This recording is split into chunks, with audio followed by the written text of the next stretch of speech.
नमस्कार। एक बार फिर से स्वागत है स्टडी गैंगवे में। और मैं हूं चंदन वर्मा और आपको कंटिन्यू पढ़ा रहा हूं जनरल साइंस। जनरल साइंस में मैं छह चैप्टर ऑलरेडी समाप्त कर चुका हूं। 7वें चैप्टर की तरफ हम लोग अग्रसर हैं।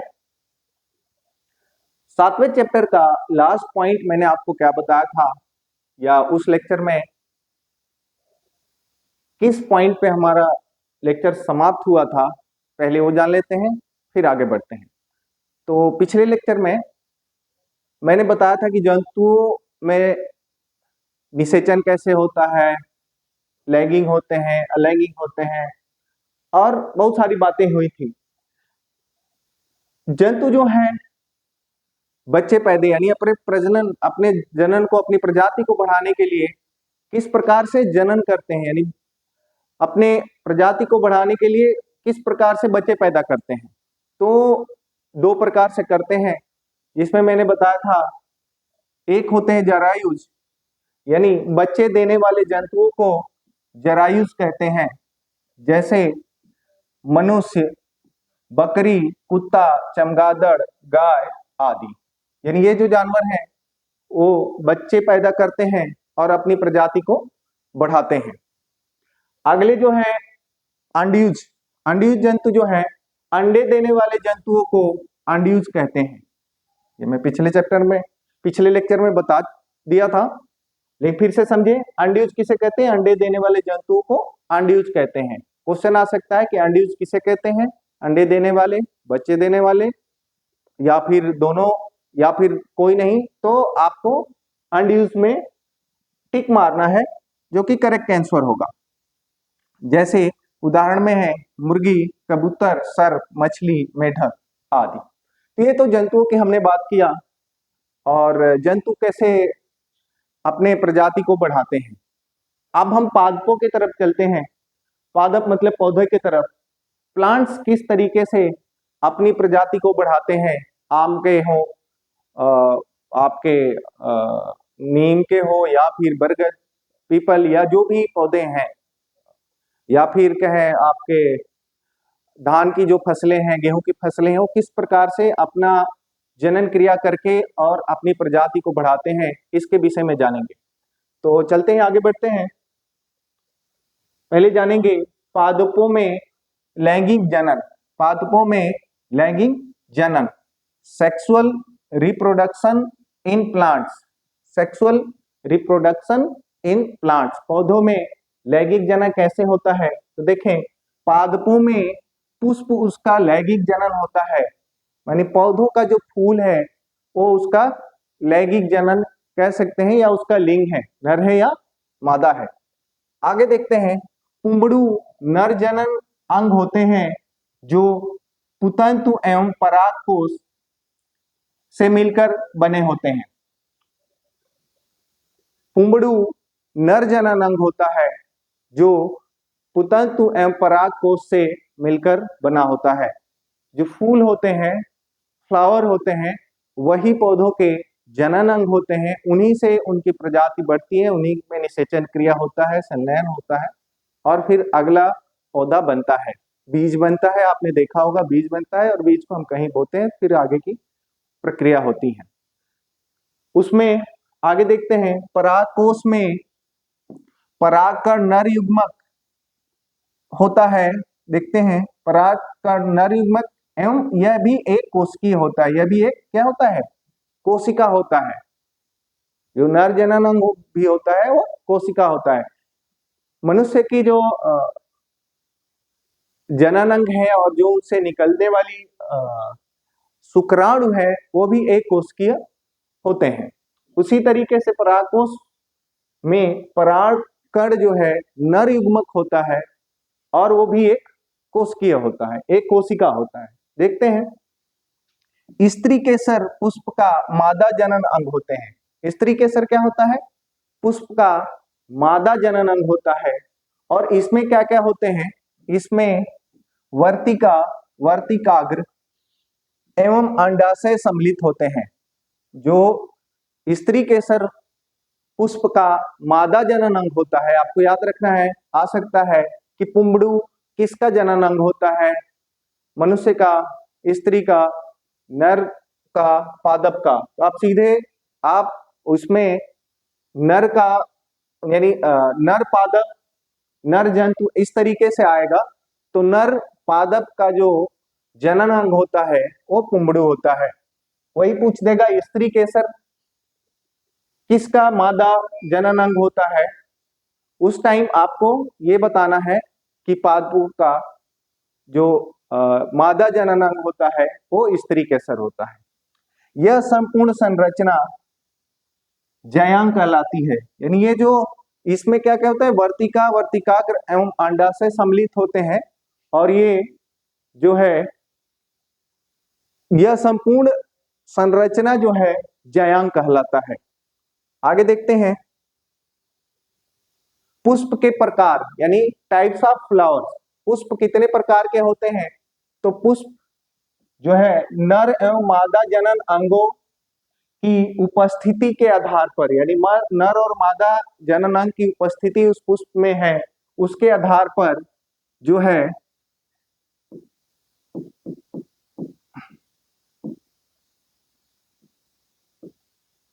उपस्थिति के आधार पर पुष्प दो प्रकार के होते हैं, जो है एक लिंगी पुष्प यानी यूनिसेक्सुअल फ्लावर, वो पुष्प जिनमें केवल एक नर या मादा अंग पाया जाता है, वो जो है एक लिंगी पुष्प होते हैं। कौन कौन से देखते हैं, वो पुष्प जिनमें केवल नर या मादा अंग पाया जाता है, या तो फिर नर होगा उसमें पुष्प या फिर मादा जनन अंग पाया जाएगा, वो एक लिंगी पुष्प होता है। उदाहरण के तौर पे पपीता, तरबूज, खीरा आदि। आपको समझना है कि एक लिंगी पुष्प कौन सा होता है, तो आपको सीधे समझना है कि जिस पुष्प में या तो नर होगा या फिर मादा होगा, किसी में दोनों होंगे तो वो कौन सा होगा, देखते हैं। द्विलिंगी पुष्प बाइसेक्सुअल फ्लावर, ऐसे पुष्प जिनमें नर एवं मादा दोनों अंग उपस्थित होते हैं, यानी ऐसे पुष्प ऐसे फूल जिनमें नर और मादा दोनों अंग उसी फूल में रहते हैं, वो जो है द्विलिंगी पुष्प या फिर उभयलिंगी पुष्प कहलाते हैं। आपको उभयलिंगी आ जाएगा तो उस टाइम आपको भूलना नहीं है, उभयलिंगी में नर एवं मादा जो दोनों जनन अंग होते हैं। उदाहरण के तौर पे जैसे गुलाब, सरसों, गुड़हल आदि का फूल, ये जो है इनका ये जो है द्विलिंगी पुष्प है। आगे देखते हैं, अब ये है पुष्प के भाग। ये एक उभयलिंगी पुष्प है, इसमें क्या क्या होते हैं और इसको हम देखेंगे। ये है कनेर का पुष्प। ये किसका पुष्प है, कनेर का पुष्प है। समझिए, कनेर हमारे भोजपुरी लैंग्वेज में कहें या फिर लोकल लैंग्वेज में कनेला का फूल है ये, ठीक है। कनेला का फूल में कौन कौन से भाग होते हैं, वो पीले कलर का होता है। और ये देखिए वर्तिकाग्र, वर्तिका इसमें है जो कि स्त्री केसर का भाग है। उसके बाद से देखते हैं बीजांड, अंडाशय, ये भी स्त्री केसर का भाग है। लेकिन पूर्ण केसर जो बात आती है, ये पूर्ण केसर जो है पुरुष का अंग है। आगे देखते हैं दल, बाह्य दल इसको बोलते हैं। इसमें ये दल, पुष्पीय अक्ष, पुष्पासन, ये पुंकेसर, लघु बीजधानी, परागकोश, योजी, ये क्या है, ये है नर, कह सकते हैं नर जननांग,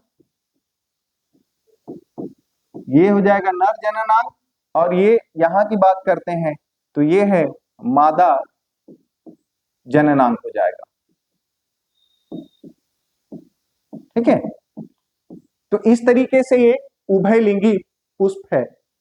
तो आता है आपके क्वेश्चन में कि कनेर कैसा पुष्प है, एक लिंगी, द्विलिंगी, द्विलिंगी और उभयलिंगी सेम ही है, तो द्विलिंगी या फिर उसके जगह पे आ जाएगा उभयलिंगी, या फिर इनमें से कोई नहीं, या फिर कोई और ऐसा तीसरा चौथा ऑप्शन आ सकता है, तो आपको याद रखना है उभयलिंगी। निषेचन, आगे देखते हैं निषेचन क्या होता है।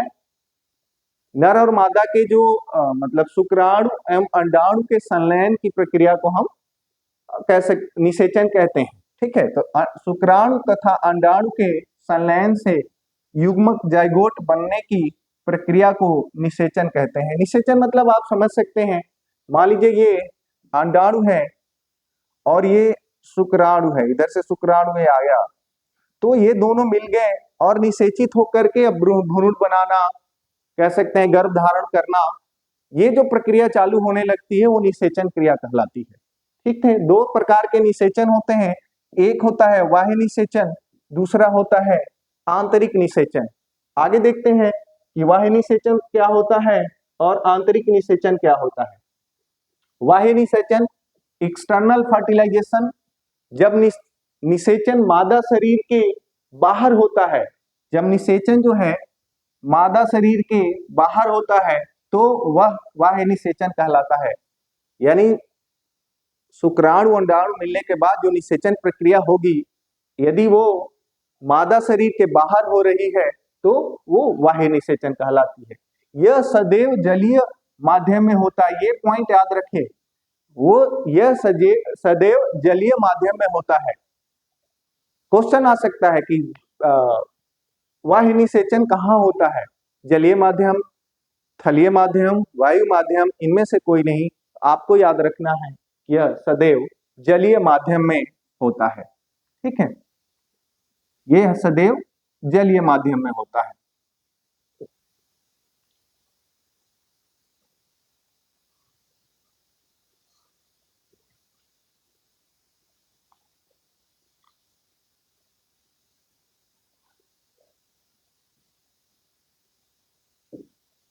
ये सदैव जलीय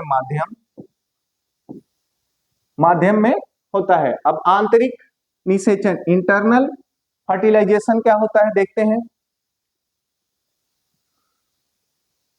यहाँ पे ये भी सूत्रीय फर्टिलाइजेशन, ठीक है, यह मादा शरीर के अंदर होता है, यह जलीय माध्यम में भी हो सकता है। आप समझिए, यह मादा शरीर के अंदर होता है और यह जलीय माध्यम में भी हो सकता है। ऐसा नहीं है कि यह जलीय माध्यम में नहीं होगा, लेकिन बाह्य निषेचन जो सदैव जो है जलीय माध्यम में ही होगा। अभी उदाहरण के तौर पे मैं पहले बाह्य निषेचन का बता दूं। मेढक, मछली, मेढक और मछली के अंडे आपने देखा होगा, वो क्या करते हैं, मेढक का जल में उसके अंडे रहते हैं, या फिर मछली का एक लार्वा टाइप से रहता है, फिर उसी में वो निषेचन प्रक्रिया होती रहती है, धीरे धीरे धीरे धीरे धीरे धीरे धीरे बढ़ते जाते हैं। मछली जहां जहां जाती है सीधे पीछे पीछे अंडे भी लेके जाती है, या फिर कहीं अंडा एक जगह रहेगा, मछली घूमती रहेगी, फिर जब उससे बच्चे निकलेंगे तो पीछे पीछे पीछे घूमते रहेंगे। आपने देखा होगा। अब यह उसके बाद आंतरिक निषेचन में मैंने बताया कि यह मादा शरीर के अंदर होता है, यह जलीय माध्यम में भी हो सकता है, परंतु मादा की जनन वाहिनियों में होता है।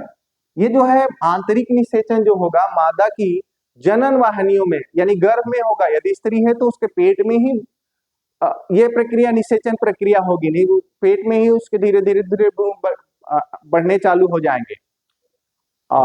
जबकि मछली और मेढक के अंडे जो है बाहर बढ़ते रहते हैं। ठीक है, तो यहाँ पे यही अंतर है आंतरिक निषेचन में। मुर्गियों में आंतरिक निषेचन होता है, परंतु इनके बच्चे विकास इनके शरीर के बाहर अंडों में होता है। यानी इनके बच्चे का विकास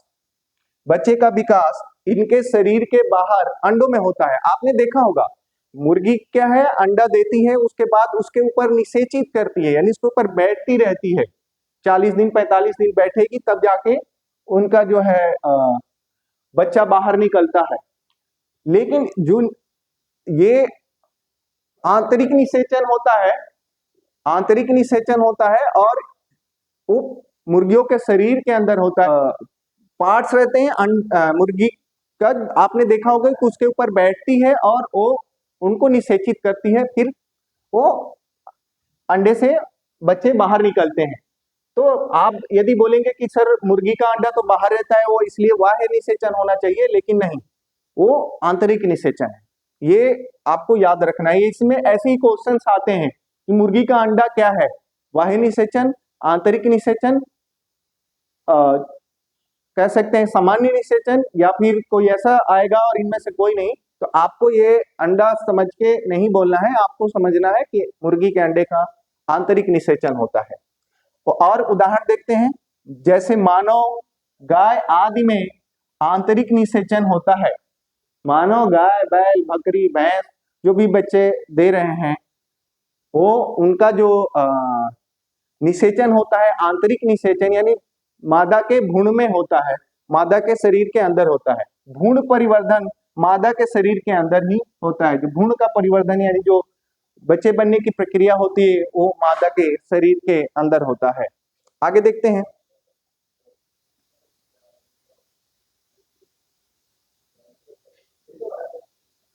दो पॉइंट अभी तक आपने समझा कि किस तरीके से आपने देखा कि किस तरीके से अंडे निषेचित होते हैं, बच्चे पैदा होते हैं, किस तरीके से क्या होता है। अगला हमारा पॉइंट है परक नली शिशु, टेस्ट ट्यूब बेबी। सुनते तो सारे हैं, जहां जहां जाते हैं आपने देखा होगा पोस्टर पे लगा रहता है कि टेस्ट ट्यूब बेबी से बच्चे पैदा कराएं, डॉक्टर जैन से मिले, डॉक्टर फलाना से मिले। तो पढ़ तो लेते हैं लेकिन इनको समझते नहीं है किस तरीके से वो बच्चे पैदा होते हैं। जिनके बच्चे पैदा नहीं होते हैं वो टेस्ट ट्यूब के माध्यम से अपने बच्चा पैदा करते हैं। तो आज जानेंगे इस विषय पे टेस्ट ट्यूब बेबी के बारे में कि क्या होता है। इसमें देखते हैं ऐसी स्थिति में जिनमें चिकित्सक अंडाणु एवं शुक्राणु को एकत्र करके उचित माध्यम पर कुछ घंटों के लिए एक साथ रखते हैं।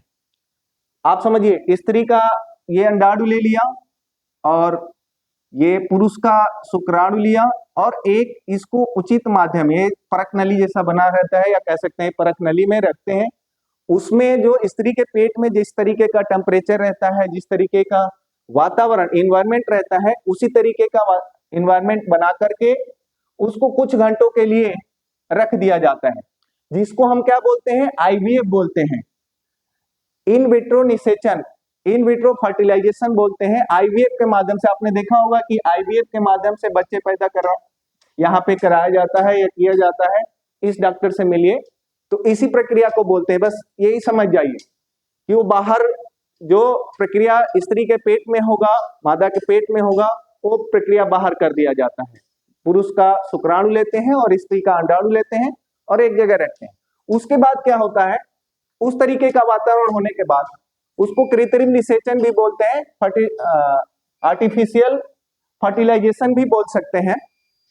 उसके बाद क्या करते हैं, जब ये निषेचित हो जाते हैं या फिर लगता है कि सब सही है, तो उसके उपरांत युग्मनज को 1 सप्ताह तक विकसित किया जाता है।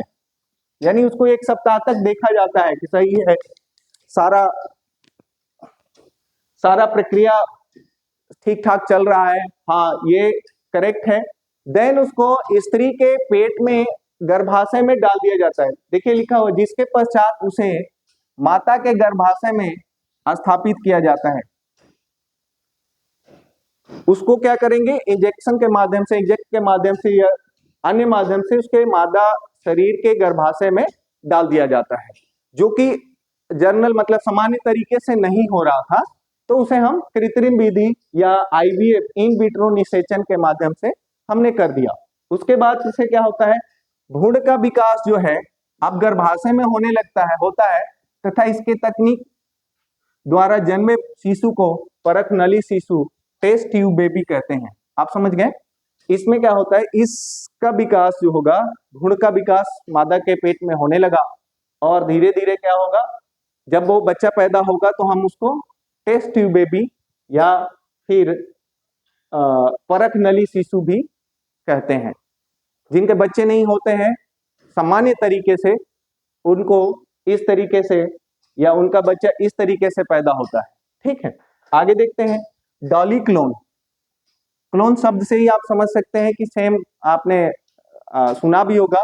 क्लोनिंग का मतलब आपके शरीर के कोशिका से सेम कोशिका बना दिया जाए, सेम सेल्स बना दिया जाए या सेम आदमी बना दिया जाए, वही क्लोन होता है। तो ये बोला है किसी समरूप कोशिका यानी सेम कोशिका अथवा संपूर्ण जीव को कृत्रिम रूप से उत्पन्न करने की प्रक्रिया क्लोनिंग कहलाती है।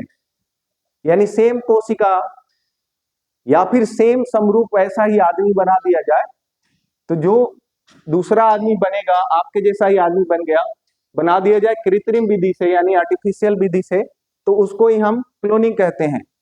क्लोनिंग तकनीक का सर्वप्रथम प्रयोग यान विल्मट और उनके सहयोगियों ने एडिनबर्ग स्कॉटलैंड के रोनलिन इंस्टीट्यूट में किया था। देखिए कहाँ पे ये सबसे पहले क्लोनिंग का कहाँ पे मतलब आविष्कार हुआ था, तो ये स्कॉटलैंड में हुआ था। और किसने किया था? इमाल मिलमट और उनके सहयोगियों ने मिलकर के क्लोन बना दिया, यानी जैसा आदमी था वैसा ही सेम दूसरा बना दिया। आपकी एक कोशिका थी, मान लीजिए कोई भी आपका एक कोश के बाल लिया और उससे बहुत सारे बाल आप ही जैसे बना दिए, तो वो है क्लोनिंग सिस्टम। अब इतना तक हमारा चैप्टर समाप्त हो गया है। अब आगे हम देखते हैं कि इस पूरे चैप्टर में हमने सीखा क्या। हमने क्या सीखा इसके विषय में पढ़ लेते हैं। ये देखते हैं, जंतुओं में निरंतरता बनाए रखने के लिए प्रजनन आवश्यक है। मनुष्य हो, बाघ, बकरी, पेड़ पौधे या कुछ भी है जो जीवित है, जंतु है, उनको अपनी प्रजाति को आगे बढ़ाने के लिए या फिर अपनी प्रजाति को इस अस्तित्व में रखने के लिए, अस्तित्व मतलब यहाँ धरती पे रखने के लिए प्रजनन बहुत जरूरी है, यानी बच्चा पैदा करना बहुत जरूरी है। यदि मनुष्य बच्चा पैदा नहीं करेगा, धीरे धीरे धीरे समाप्त हो जाएगा, धरती खाली हो जाएगी। तो इसलिए आप क्या करें, आप समझें। इसी तरह से पशु पक्षी, गाय, बकरी, भैंस, शेर, मछली, जो भी जंतु है वो क्या करते हैं, अपने प्रजाति को आगे बढ़ाने के लिए प्रजनन प्रक्रिया करते रहते हैं। जंतुओं में प्रजनन जो है, प्रजनन की दो विधियां हैं, लैंगिक तथा अलैंगिक प्रजनन। लैंगिक प्रजनन मैं बताया था कि किस तरीके से होता है, अलैंगिक प्रजनन किस तरीके से होता है। लैंगिक जिसमें नर और मादा का होना जरूरी है, लेकिन अलैंगिक में नर मादा अंग का या उसका होने की जरूरत नहीं है। उदाहरण के तौर पे मैंने बताया था कि अमीबा, युगलिना, ये सब ऐसे जंतु हैं जो अपने शरीर को, पार्ट को तोड़ के ही पैदा हो जाते हैं, यानी टूटा और एक जीव बन गया। इस तरीके से वो ऐसे बनते रहते हैं, उनको नर और मादा अंग की जरूरत नहीं है। अब देखते हैं मनुष्य के जननांग में क्या क्या होता है। वृषण, शुक्रवाहिका तथा शिश्न नर जनन अंग है। मनुष्य का नर जनन अंग में क्या क्या है? वृषण, शुक्रवाहिका, शिश्न। मैंने बना के दिखाया था, ये होता है वृषण, ये होता है आपका, इसके अंदर एक नली होती है, उसको बोलते हैं शुक्र नली, शुक्रवाहिका यानी शुक्राणु, और ये होता है शिश्न। आप समझ रहे होंगे, ठीक है। अंडाशय द्वारा उत्पन्न युग्मक अंडाणु, जो अंडाशय से जो युग्मक निकलता है उसको अंडाणु, वृषण द्वारा उत्पन्न युग्मक को शुक्राणु कहते हैं। आप समझिए, यानी जो स्त्री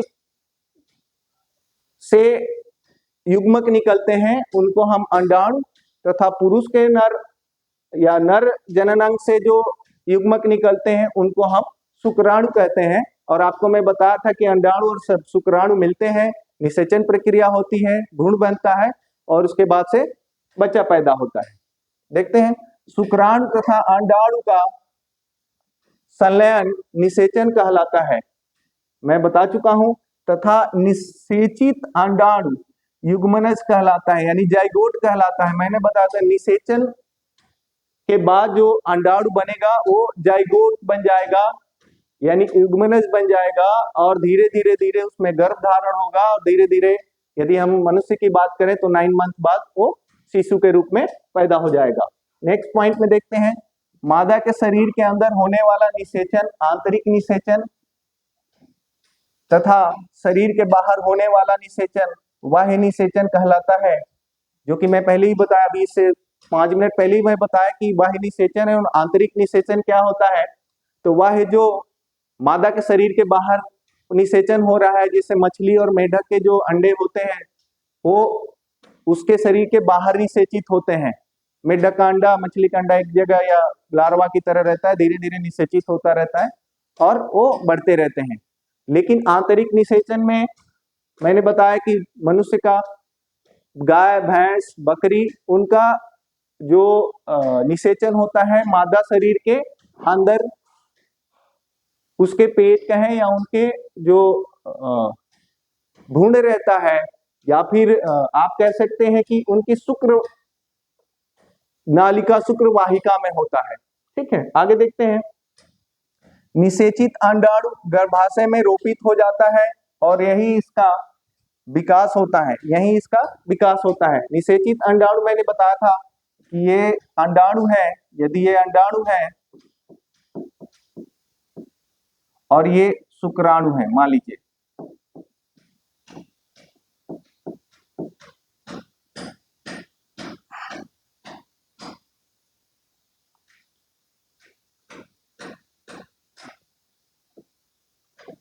ये शुक्राणु है,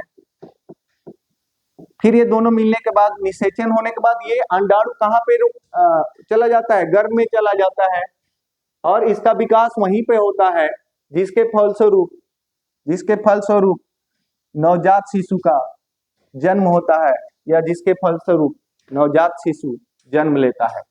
तो ये था हमारा चैप्टर 7 और चैप्टर 7 आज समाप्त हो गया। और मैं कल आपको कराऊंगा 20 क्वेश्चन जो मैं हमेशा कराता रहता हूं। उस 20 क्वेश्चन के बाद 21वां क्वेश्चन मैं आपको दूंगा और लगभग सारे क्वेश्चंस जो मैंने बताया है, पढ़ाया है, इसी से करेंगे। फिर मिलते हैं कल, तब तक के लिए नमस्कार। हो गया।